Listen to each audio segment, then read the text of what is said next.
Hi ma'am, good day po. I am John Bertridillas from BSIT Automotive. Ang gagawin ko po ngayon ay magti-tree planting.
The importance of coconut is multifaceted, encompassing nutritional value, potential health benefits, culinary uses, and economic significance.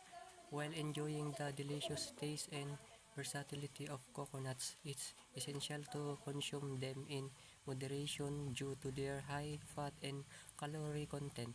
Always consult a healthcare professional before making significant dietary changes. Tree planting is a power tool for addressing environmental challenges, boosting economic development, and improving human well-being. Its multifaceted benefits make it a crucial endeavor for a sustainable future.